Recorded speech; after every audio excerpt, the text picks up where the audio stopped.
Hey guys, welcome to this next episode of Journey to Pointe Live. I'm so excited to be here with you guys. We got a few questions from you all about pointe shoes, and we are chatting about all of those today. So we've got 3 questions from you guys here on our Instagram account. If you have more questions, let me know here while we're live. Our Journey to Pointe Live series is a series where we're talking all about pointe shoes. We know going on pointe is such an exciting thing for all of us adult dancers, and so we are talking all about getting your first pair of these pointe shoes. So let me know what questions you have here. I'm going to go through the questions that we got on our Instagram already leading up to this, and then we'll go over any questions you guys have. So let me pull them up here. We've got a couple of questions. So one question wanted to know what my very first pointe shoe fitting was like. So when I got my first pair of pointe shoes, I actually still have my very first pair of pointe shoes in my drawer. It's very exciting to get your first pair, and I kept them because they're super awesome and fun to have. So my first fitting, I was in New York City, and my private teacher, Beth, I was working with her at the time. I was maybe 20, maybe 19, maybe 20, something along those lines. She said one day that she felt like I was ready to go on pointe. I've been working with her for quite a while, maybe over a year, and she was ready to help me get up on pointe. So we got on the subway together. We rode the subway down to the Sancha store on maybe 50 something and Broadway.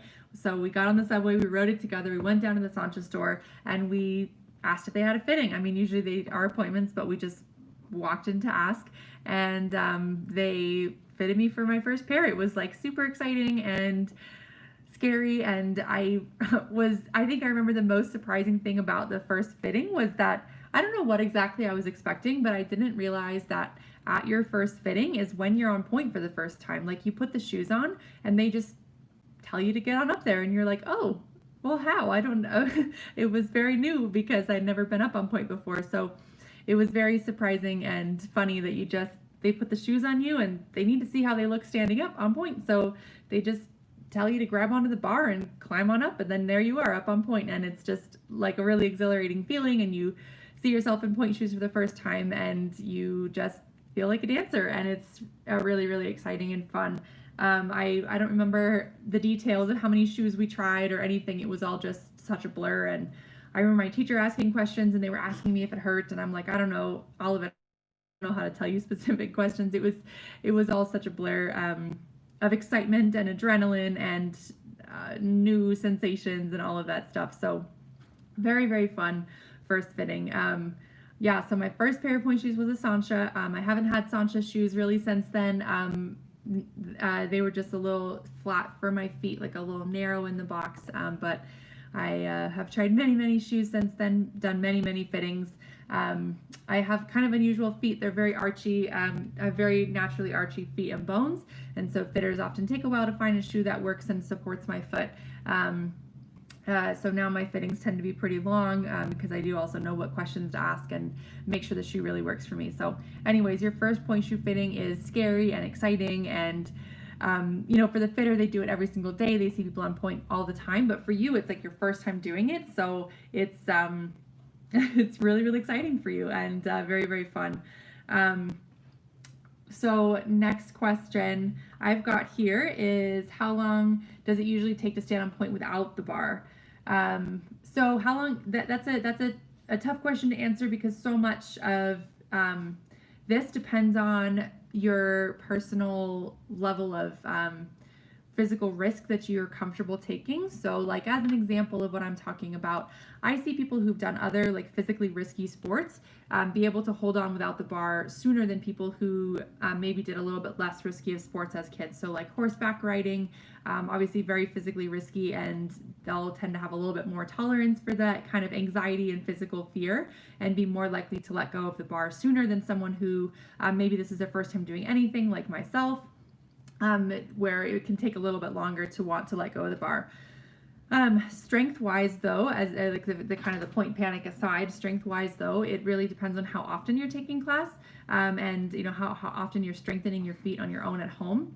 If you're really working hard to get really strong, and if you have the right supportive shoes, You can start letting go of the bar, especially like if you're in a first position or a Su balance, and kind of testing your balance at the bar pretty early on in your training. And in the first couple of months, you can just kind of start playing with that.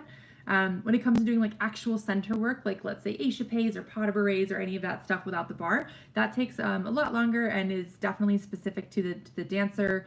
Again, like your strength, your past history with things that might be more physically challenging or risky. That physical tolerance of things that might feel a little bit more scary or new sensations to your body.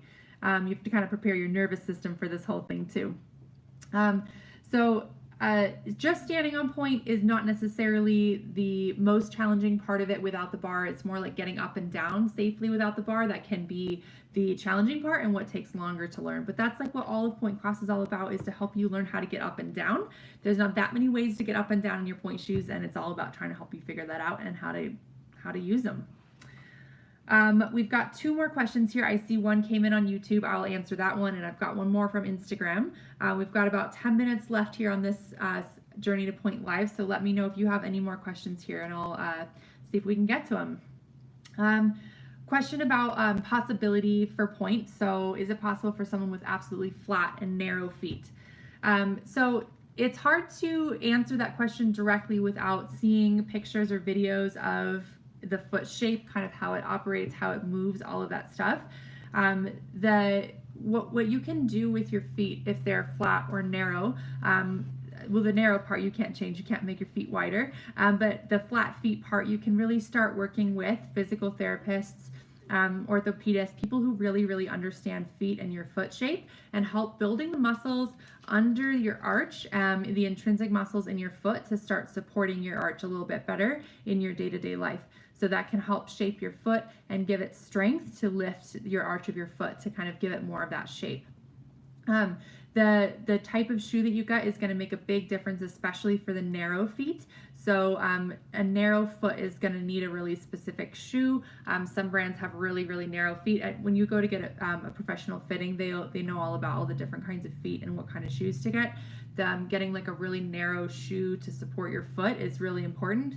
There's so many new kinds of padding in the Pointe shoes too that can really help with supporting your foot if it's narrow.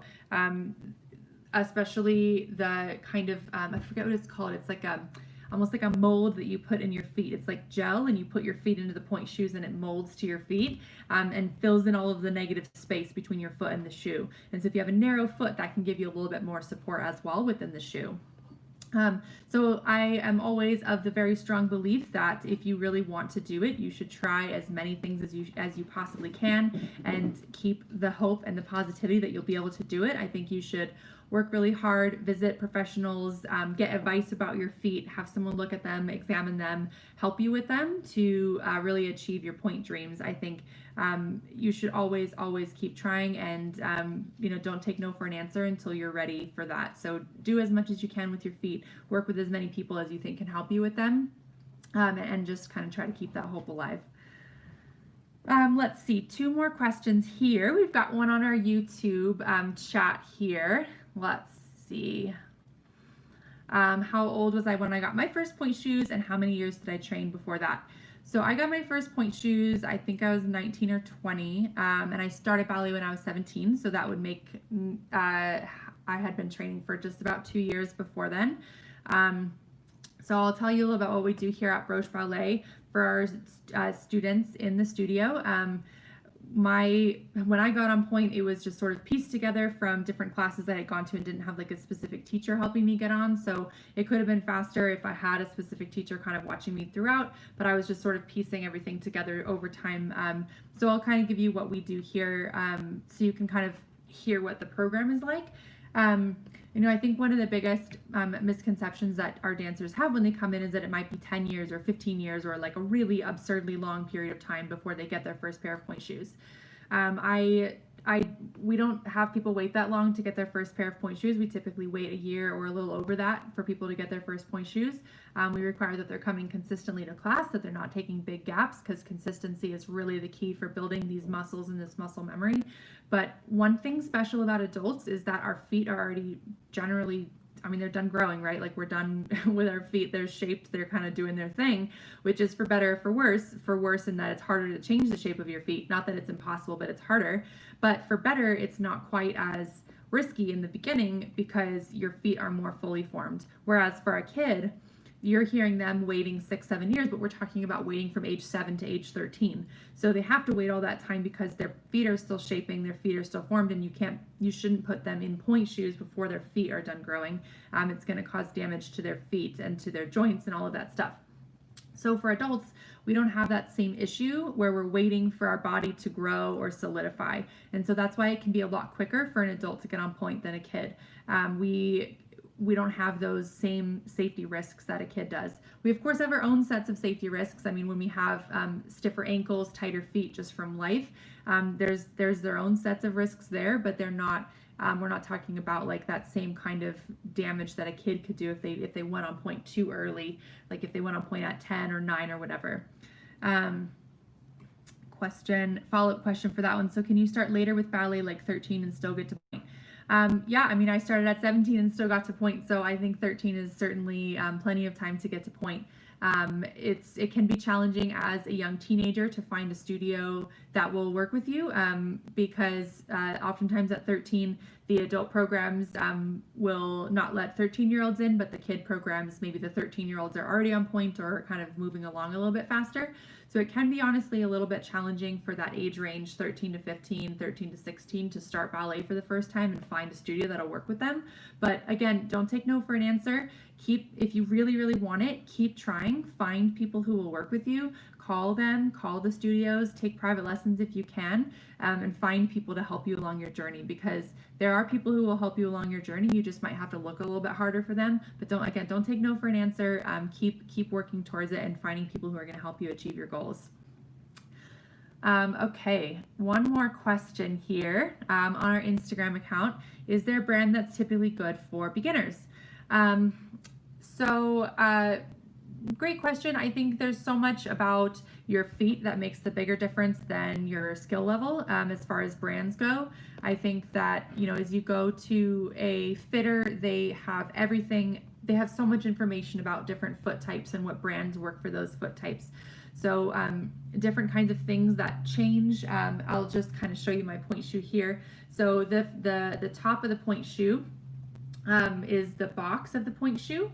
The box of the pointe shoe is what supports the sides of your feet. That's super important. The shape of your foot has makes a big difference between what shoe is good for you. So I mentioned if you have narrow feet, you're going to need a narrower box.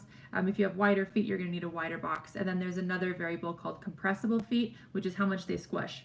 So like if you squeeze your hand, if your hand can get really, really small and like slip out of bracelets, then you have a really, really compressible body and your feet are probably really compressible. And you want to be careful with compressible feet that you don't squish them in the wrong way that would make them start to hurt. So the fitter can help you figure out the wideness, the narrowness, and the compressibility of your feet to find the right box for you. And then the shank is the part on the back of the shoe. That's the hard part that kind of helps support you and hold you up, as well as the box. And that is going to change the hardness depending on your strength, how much you can press your toes to get over the shank, and also your flexibility, so how flexible the front of your ankle joint is. Those are kind of the biggest factors in terms of what brand you're going to get, not so much your level. Like there's not necessarily a beginner shoe or like an advanced shoe.